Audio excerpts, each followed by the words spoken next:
마지막 순간까지 일하신다라는 제목으로 말씀 나누겠습니다. 추석 명절 잘 보내고 계신지요? 저는 추석이 되면 항상 이맘쯤 되면은 제가 실수했던 사고가 떠오르곤 합니다. 몇 년 전에 저와 덩치가 비슷한 우리 구도의 집사님과 늦은 밤 야식을 먹은 적이 있어요. 그때는 구도의 집사님도 솔로고 저도 하율이가 없던 때라 주로 밤에 만났습니다. 물론 야식을 먹고자 만났다기보다는 이런저런 이야기를 하려고 만났던 거죠. 예, 진짜예요. 그때 기억으로 제가 몸이 좀 안 좋았어요. 그래서 약을 먹었었고, 심지어 구도의 집사님과 제가 같이 먹던 음식이 남았던 기억이 있어요. 얼마나 몸이 안 좋았으면, 그죠? 진짜 아팠던 거죠. 이렇게 이야기를 하다 보니까 새벽이 됐고, 이제 구도희 집사님이 집에 걸어가기에는 멀어서 제가 이제 데려다 주기로 했습니다. 같이 집을 나오는데 저희 아내가 제가 몸도 안 좋은데 운전 괜찮겠냐고 같이 가주겠다고 하는 거예요. 근데 뭐 별일 있겠나 싶어서 혼자 다녀오겠다고, 요 앞인데 하고 실제로 무사히 잘 데려다 줬습니다. 그리고 다시 집 근처까지 무사히 왔는데 저희 아파트 집 앞에 이제 신호에 딱 걸린 거죠. 잠시 차를 세웠는데 이 약기운이 너무 막 올라오는 거예요. 그리고 새벽이고 해서 잠깐 졸았나 봐요. 눈을 감았어요. 그리고 기억이 안 나요. 눈 떠보니까 웬 연기가 막 뿌옇게 나요. 그리고 에어백이 이제 터져 있고 안전벨트 했던 이 어깨랑 가슴이 너무 아픈 거예요. 근데 연기가 이렇게 뿌옇게 나니까 저는 처음에 꿈인 줄 알았어요. 꿈이 생생하네 이제 이랬는데 차에서 내려서 보니까 이제 차 앞범퍼가 이제 완전히 부서졌더라고요. 저 혼자 졸면서 이제 차를 운전했나 봐요. 그래서 아파트 입구 나무에 이제 꽝 박았던 일이 있었습니다. 물론 사고 수습하고 그때 제가 정말 많이 후회했습니다. 막 제 머리를 치면서 내가 왜 그랬을까? 그 순간을 왜 이겨내지 못했을까? 아니 그때 아내 말을 왜 안 들었을까? 이런 약기운조차 내가 이길 수 없이 이렇게 나약한가? 그때 수리 비용이 상당히 많이 나왔어요. 아끼고 아껴서 모아놓았던 돈을 그때 다 써버렸습니다. 그때 이제 생각하면 또 돈을 써야 될 일이 생기면 자꾸 그때 일이 자꾸 생각이 나요. 그러면서 또 후회합니다. 내가 그때 그 사고만 아니었으면, 그 사고만 아니었으면, 오늘 저녁 고기인데 그 사고만 아니었으면, 아내 말 잘 들었어야 되는데, 보험 잘 해놨어야 되는데. 여러분, 우리는 어떤 어려움을 겪게 되면 참 많이 자책하고 후회하는 경향이 있습니다. 내가 이렇게 하지 않았다면, 내가 이 선택을 하지 않았다면 괜찮았을 텐데, 내가 이렇게 했기 때문이야. 이래서 그래.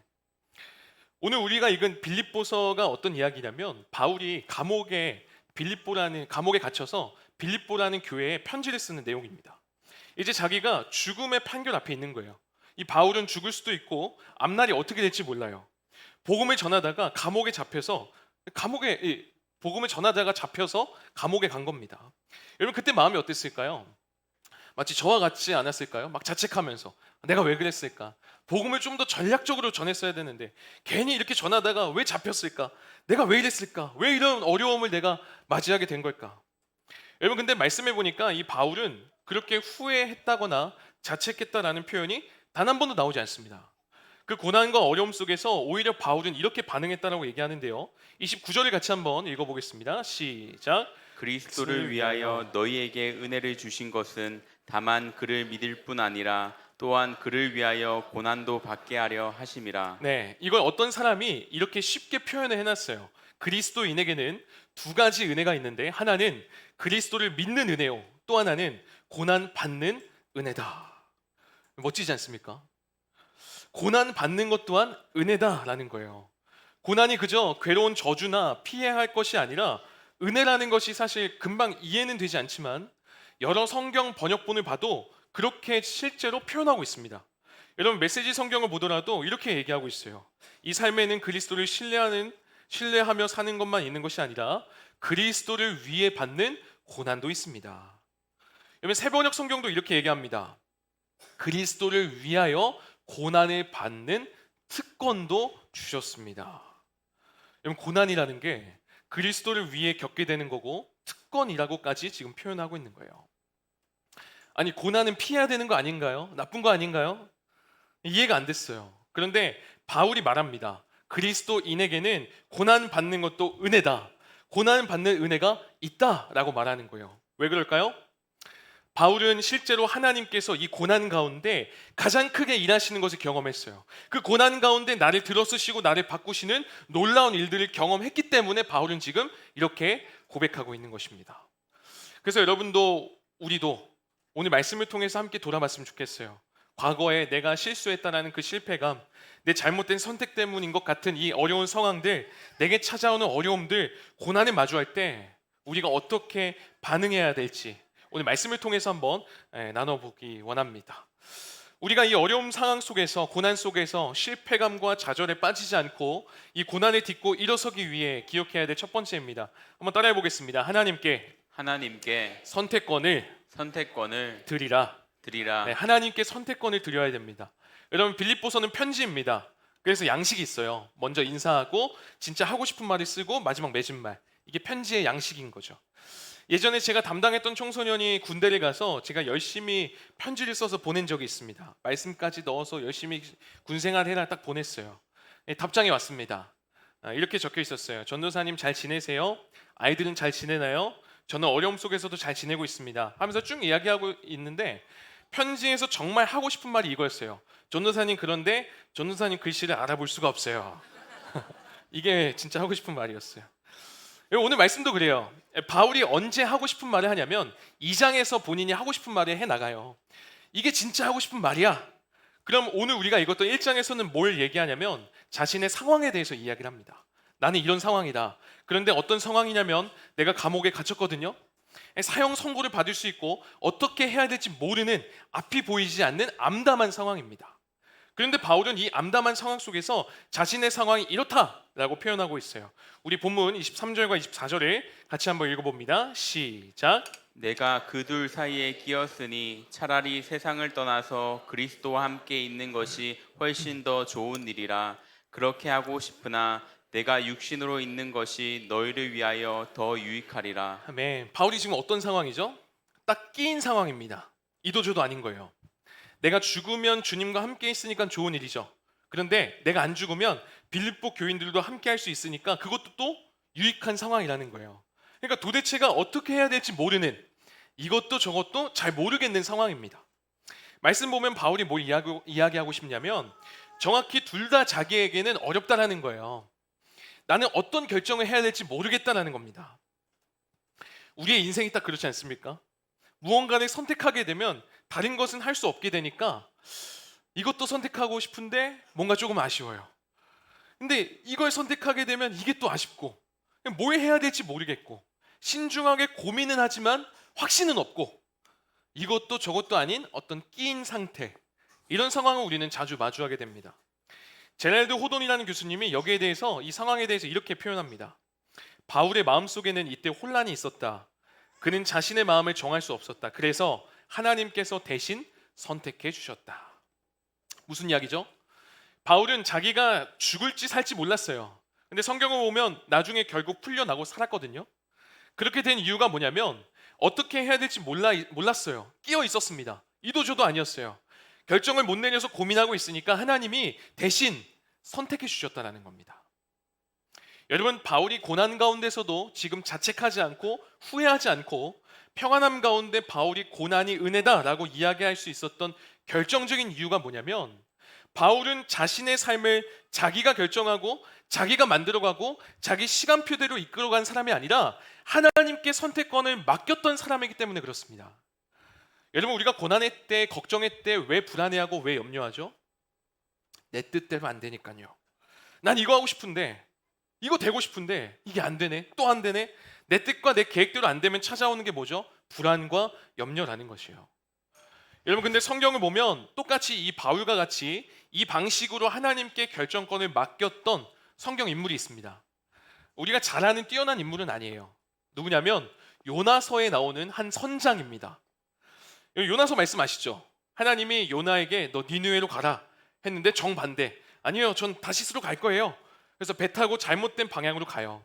그때 하나님 어떻게 하시죠? 그 배를 막 흔드시죠.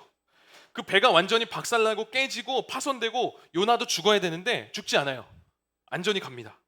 그 이유를 요나서 1장 6절에서는 이렇게 표현하고 있어요. 이것도 한번 읽어보겠습니다. 시작. 선장이 그에게 가서 이르되 자는 자여 어찌함이냐 일어나서 내 하나님께 구하라. 혹시 하나님이 우리를 생각하사 망하지 아니하게 하시리라 하니라. 보세요. 지금 요나를 막 깨워서 하나님이 우리를 살게 해주실 거야. 하나님께 기도해봐. 이러는데 누가 지금 그러고 있는 거예요? 선장이에요, 선장. 이게 무슨 말이죠? 선장이 이렇게 말하는 겁니다. 야, 요나야, 일어나봐. 배가 깨지게 됐어. 내가 선장인데 내가 선장이 아니라 사실은 하나님의 선장이잖아. 그러니까 하나님께 살려달라고 기도해봐. 여러분, 지금 본인이 선장인 게 분명해요. 실제 선장이에요. 근데 자기가 선장이 아니라고 얘기하는 거예요. 하나님께서 선장 되시니까 살려달라고 기도해봐. 하나님께 선택권을 맡긴 겁니다.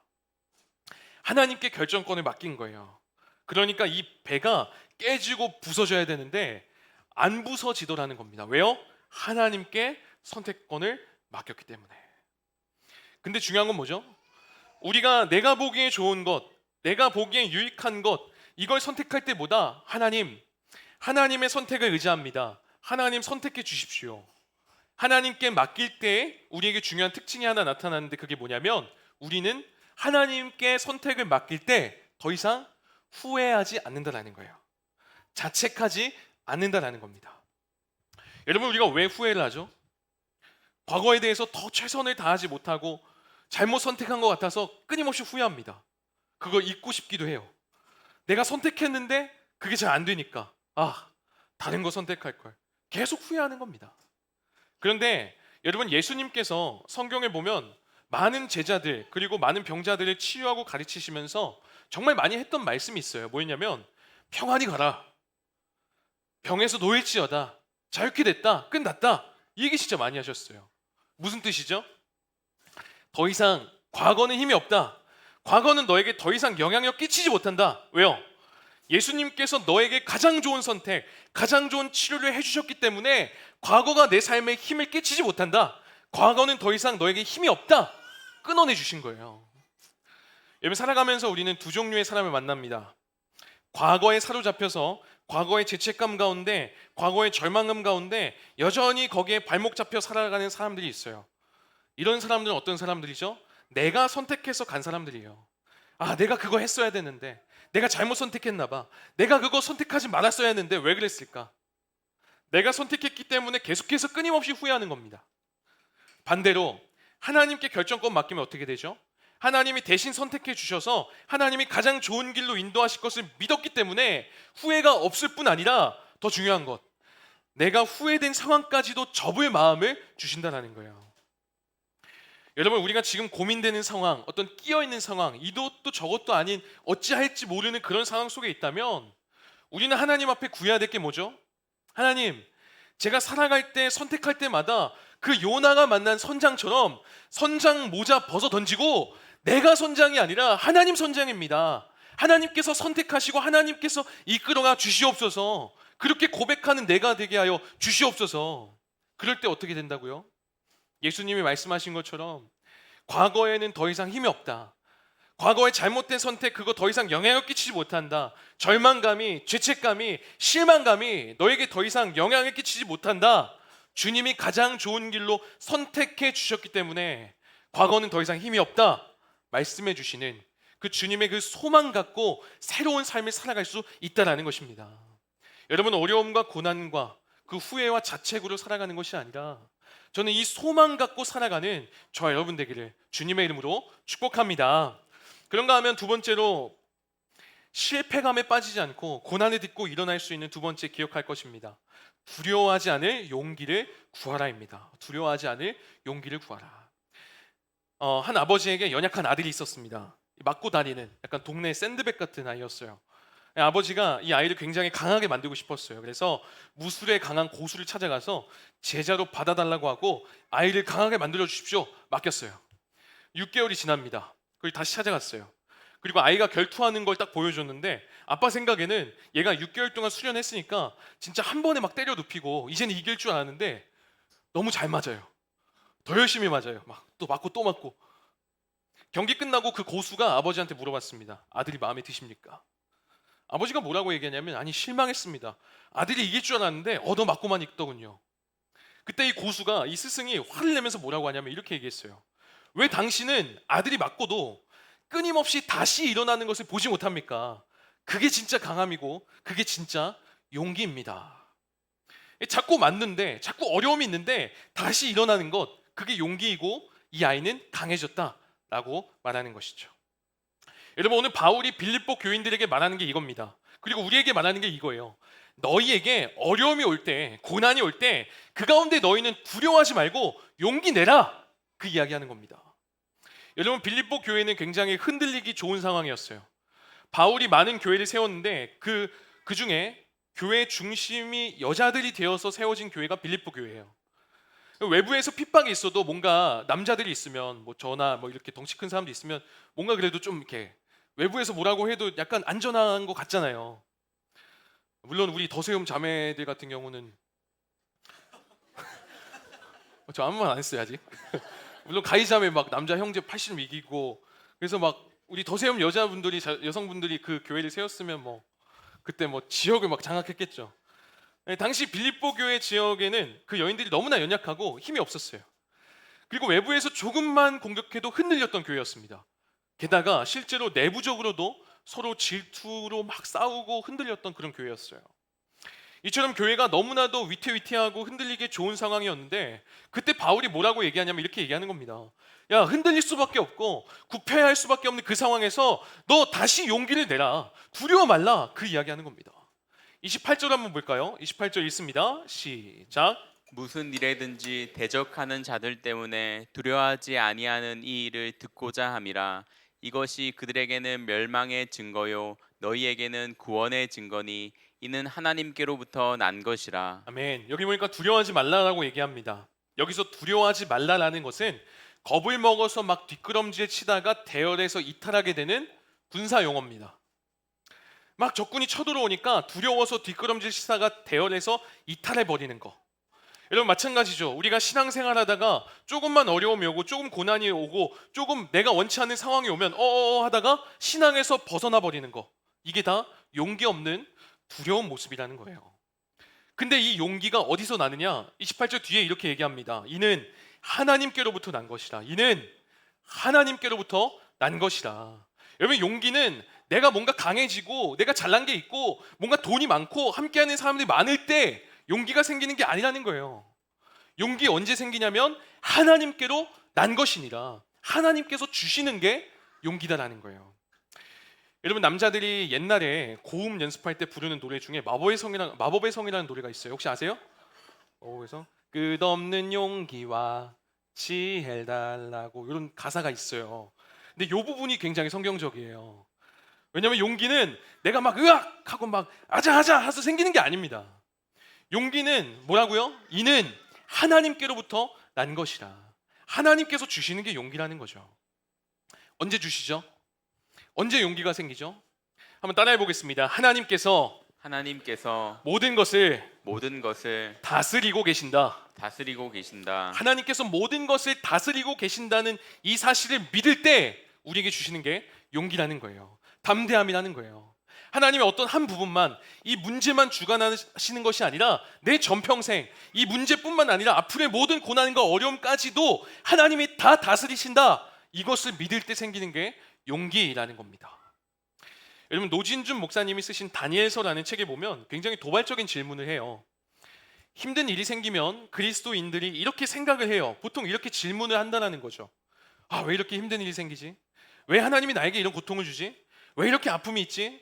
왜 하나님이 이러실까? 이런 질문을 던지는데 이게 다 틀렸다라고 이분은 얘기합니다. 그리스도인들이 고난을 당할 때 제일 먼저 던져야 될 질문은 뭐냐? 바로 이거라는 거예요. 십자가가 하나님의 선하신 계획 안에 있었는가? 이게 첫 번째 질문이어야 된다는 거죠. 제가 이해가 안 돼서 좀 더 봤더니 이렇게 얘기합니다. 십자가는 하나님이 계획하신 거잖아요. 예수님이 이 땅에 오셔서 우리를 위해 죽으시고 부활하셔서 우리를 구원해 주셨다는 이 십자가가 하나님의 선하신 뜻 안에 있었느냐 아니냐가 중요하다는 거예요. 왜냐? 만약에 여러분 이 십자가가 하나님의 완전한 계획이고 한치의 오차도 없는 하나님의 완벽한 계획이었다면 그 가운데 겪었던 예수님이 당하신 고난, 예수님이 당하신 그 고통, 핍박, 피 흘림, 죽음까지도 모두 하나님의 완전한 계획이었기 때문에 지금 내가 당하는 이해되지 않는 고난조차도 하나님의 계획 안에 있을 것이다. 그렇게 고백된다는 거예요. 여러분, 근데 만약에 이 예수님의 십자가가 하나님의 계획이 아니에요. 하나님 실수하신 것 같아요. 그거 실패한 거예요. 라고 생각한다면 우리가 겪는 고난 또한 어떻게 생각이 되는 거예요? 아, 하나님이 지금 날 내버려 두시나 봐. 아무런 상관이 없나 봐. 실패한 삶으로 해석이 될 수밖에 없다는 거죠. 저는 이거 보면서 되게 의미심장했습니다. 마찬가지로 우리가 삶 가운데 던져야 되는 건 뭐죠?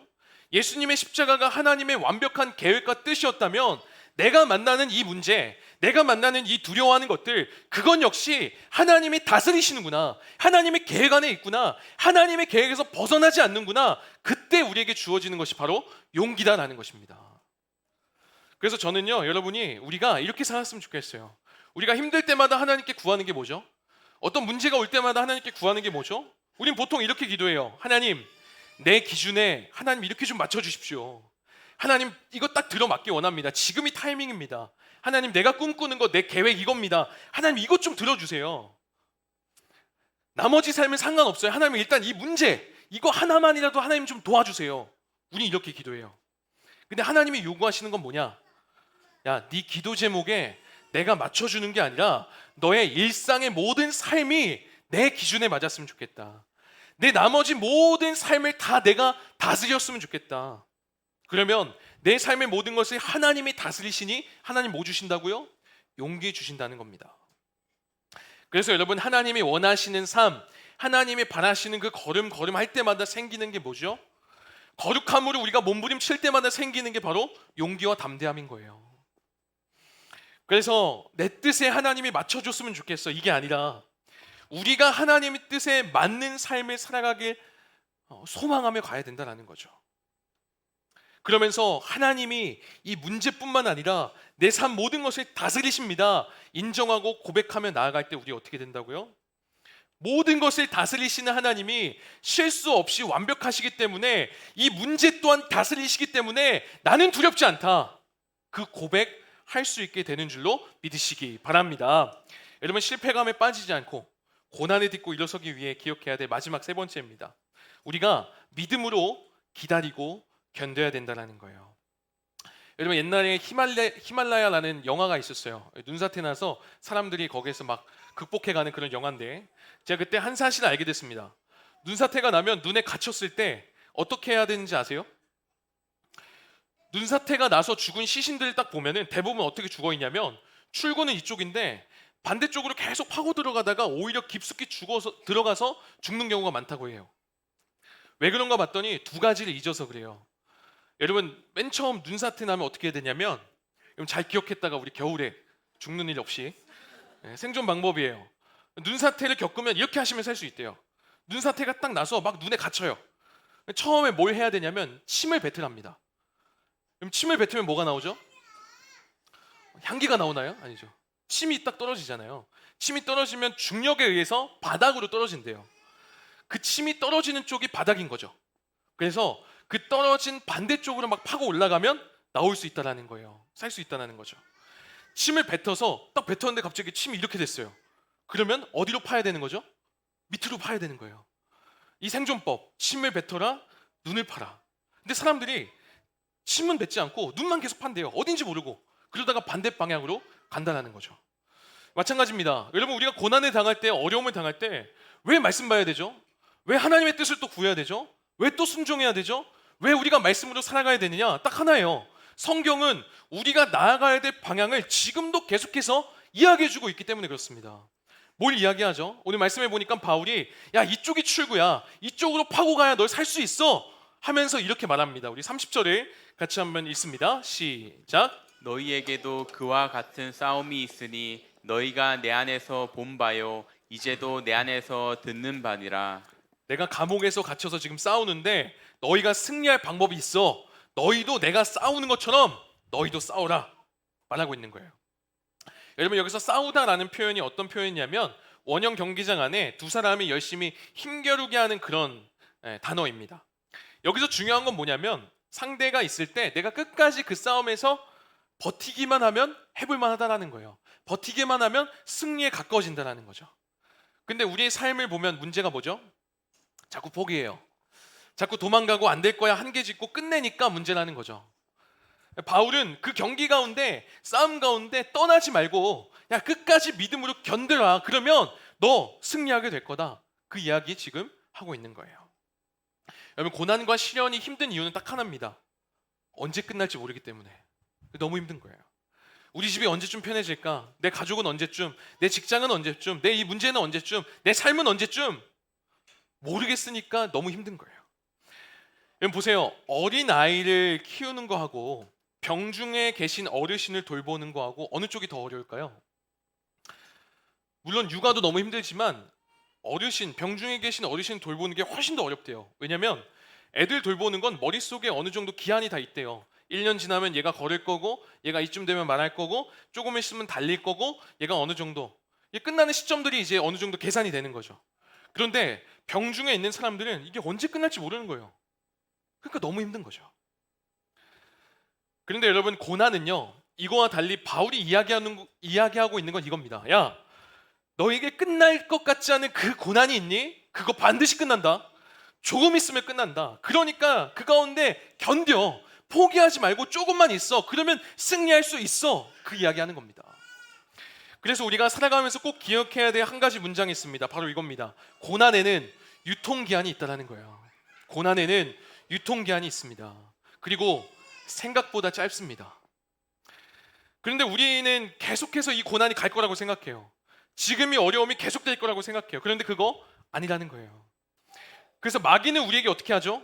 영적인 근시현상, 멀리까지 보고 출구를 보고 앞으로 일하실 하나님을 보고 소망을 보고 벗어날 거야. 괜찮아질 거야. 하나님이 이끌고 계셔. 꿈을 꿔야 되는데 마귀는 어떻게 하는 거예요? 꿈을 못 꾸게 해요. 소망을 못 보게 해요. 맨날 눈앞에 있는 것만 보게 하는 거예요. 지금 당장의 문제 안 보여. 깜깜해. 끝났어. 내가 지금 이런 상황인데 이 문제 이 상황 절대로 안 바뀔 거야. 자꾸만 그거 보게 한다고요. 그런데 그것들이 아니라 내 감정 의지하면서 자꾸만 마귀가 내면에서 이야기하는 그 눈앞의 상황들 고난을 바라보는 게 아니라 뭐 해야 된다고요? 말씀으로. 말씀은 뭐라고 이야기하죠? 침을 딱 뱉었을 때 위치를 알고 반대 방향으로 파면 살 수 있는 것처럼 말씀은 뭐라고 이야기하냐면 야 반드시 고난에는 끝이 있고 네가 그것 가운데 견디기만 하면 믿음으로 버티기만 하면 반드시 승리하게 될 거다. 그 이야기 하고 있다는 겁니다. 한 가지 이야기로 말씀을 맺도록 하겠습니다. 꽤 오래된 이야기인데 제가 서울에 있을 때 그때도 청소년을 담당해서 사역을 했습니다. 그중에 고3 이 친구가 수능 때 아깝게 서울대를 못 간 친구였어요. 저와는 너무 다른 친구인데 아깝게 서울대를 못 가서 이 친구가 재수를 했어요. 그렇게 재수를 하고 실제로 수능도 마쳤습니다. 정시 발표가 났어요. 대학교 세 곳을 지원하잖아요. 가군, 나군, 다군 세 곳을 지원했어요. 근데 얘가 굉장히 소심한 아이였습니다. 대학 발표 결과를 볼 자신이 없어서 저한테 대신 봐달라고 한 거예요. 가군은 상향이었어요. 성적이 좀 더 나와야 갈 수 있는 상향. 나군은 비슷하게 도전해볼 만한 곳. 다군은 완전 하향 지원이었어요. 무조건 합격되는 그런 학교. 그래서 원래 계획은 가군 발표 딱 안 됐어, 나군 안 됐어, 다군 됐어 하면서 이제 같이 맛있는 밥 먹으러 가는 게 이제 계획이었는데 제가 모르고 가군 먼저 봤어야 되는데 혼자 가장 하향 지원이었던 다군을 먼저 봐버린 거예요. 그리고 아 이거 아니지 하면서 가군과 나군 대학을 봤어요. 네. 걔가 딱 물어봐요. 전사님 다 보셨어요? 다 봤지. 난 다 알아. 결과 다 알아. 어떻게 됐어요? 말해줄까? 말해주세요. 얼른 말해주세요. 일단 가구는 두구두구두구두구. 아 빨리 말해주세요. 두구두구두구. 가구는 안 됐어. 네, 그런데 얘도 이제 상향 지원인 걸 아니까 알겠어요. 그럼 나구는 어떻게 했어요? 나구는 야 너 합격되면 거기 열심히 다닐 거야? 그럼요. 공부 열심히 할 거야? 그럼요. 가고 싶어? 그럼요. 근데 어떡하냐? 나군도 안 됐어. 이제 다군 남았잖아요. 여러분 다군은 완전 하향 지원이었으니까 이거 보고 지금 슬픈 코스프레 하다가 같이 기뻐하면서 밥 먹으러 가야 되는데 합격 보고 이제 가야 되는데 제가 처음에 실수로 다군 봤잖아요. 근데 예비도 아니고 완전 불합격이었어요. 아니 다군은 하향 지원이었으니까 당연히 합격할 줄 알고 얘가 정말 초롱초롱한 눈빛으로 기대감 가운데 막 물어보는 거예요. 전 선생님 그러면 다군은요? 마지막 다군 어떻게 됐어요? 제가 이 얘기를 못 하겠더라고요. 그거 어떻게 얘기해요? 야, 그러니까 조금 더 열심히 하지. 너 또 재수야. 이거 어떻게 얘기해요? 근데 얘가 계속 물어보는 거예요. 아, 다구는 어떻게 됐어요? 애 태우지 마시고. 아, 일단 그만하시고 얼른 알려주세요. 진짜 말 못 하겠더라고요. 야, 어떡하냐? 안 됐어요? 안 됐어. 그때 애가 남자애였는데 정말 한이 쌓인 것처럼 펑펑 울더라고요. 너무 슬퍼하는 거예요. 제가 그때 많은 위로의 말들을 막 생각해봤어요. 해주고 싶은데 할 말이 잘 생각이 안 나요. 또 어떻게 해야 될지 모르겠더라고요. 그래서 한 30분인가 1시간 내내 이렇게 슬퍼하다가 갔는데, 여러분, 이 수험생에게는 사실 대학이 전부잖아요. 이 전부가 날아가 버린 거예요. 소망의 끈이 완전히 끊겨버린 거예요. 세 개 다 불합격. 그리고 걔를 이제 돌려보내고 제가 한 주 동안 곰곰이 생각해봤어요. 하나님, 어떤 위로가 필요합니까? 아니, 가군 나군 다군 얘 대학만 바라보고 오는데 이 아이에게 대학 합격 말고는 어떤 것이 위로가 되겠습니까? 무슨 말이 힘이 되겠습니까? 그때 한 구절이 제가 마음에 굉장히 위로가 되고 도전이 됐어요. 다니엘서 12장의 말씀인데, 이 말씀은 뭐냐면, 다니엘이라는 사람이 포로로 끌려갔어요. 이제 다니엘의 본래 고향, 우리나라가 언제 다시 회복되고 언제 돌아올지도 모르는, 도저히 꿈꿀 수도 없는 절망적인 상황인 거죠. 꿈도 사치인 그런 상황이었어요. 그런데 이 다니엘서 마지막에 하나님이 이 다니엘에게 이런 약속을 주셨어요. 다니엘서 12장 13절 한번 같이 읽어볼까요? 시작. 너는 가서 마지막을 기다리라. 이는 내가 평안히 쉬다가 끝날에는 내 몫을 누릴 것임이라. 아멘. 저는 이게 너무 위로가 되더라고요. 너는 가서 마지막을 기다리라. 너의 그 수고와 너의 그 눈물과 너의 그 아픔이 있지만 마지막까지 가서 기다리고 있어. 그러면 내가 너 잊지 않고 반드시 내가 내게 일할 것이고, 내 삶 가운데 풀리지 않은 그 문제 여전히 안 풀린다고 걱정하지 말고, 네가 마지막 그 자리에 가 있으면 내가 너를 잊지 않을 거야. 그 자리 가서 내가 다 풀어줄 거야. 하나님이 이 약속해 주신 거예요. 늙은 노년의 다니엘에게 주어진 이 말씀이 전 그렇게 위로가 되더라고요. 그 학생에게도 마찬가지고 우리들에게도 똑같습니다. 저는 이런 문제가 있는데요. 저는 안 될 것 같은데요. 제 상황이 너무 힘든데요. 여전히 힘이 없고 가능성이 없어 보이는데요. 기도해도 바뀌지가 않던데요. 그때 하나님 말씀하시는 거예요. 뭐라고요? 너는 가서 마지막을 기다려라. 내가 너 절대로 버려두지 않아. 너 문제 풀리지 않는다고 지금 전전긍긍하고 힘들어하고 있다면 풀리지 않은 채로 그대로 가지고 와도 돼. 그러면 마지막에 내가 기억하고 그 모든 상황과 그 모든 문제들 다 풀어줄 테니까 지금 좀 힘들어도, 지금 좀 지쳐도 견디면서 여기까지 와라. 그거 말씀하시는 겁니다. 여러분, 우리가 살아가야 되는 이유가 뭐죠? 살아내야 되는 이유가 뭐죠? 딱 하나입니다. 하나님의 약속이에요. 너는 가서 마지막을 기다려라. 여러분, 우리 하나님은 마지막까지 일하십니다. 절망적이고 모든 것이 끝난 것 같은 우리에게 마지막 순간까지 일하고 계시는 하나님이 계시다는 것을 여러분 잊지 마십시오. 우리에게도 똑같이 약속하시는 거예요. 이 말씀 붙잡고, 하나님, 제가 눈물로 여기까지 왔습니다. 하나님, 이제 일해 주십시오. 마지막 순간까지 일하시는 하나님을 믿습니다. 그렇게 살아가 결국에는 평안함 가운데 우리의 몫을 허락해 주시는 그 하나님의 일하심을 경험하는 저와 여러분 되길 주님의 이름으로 축복합니다. 기도하겠습니다.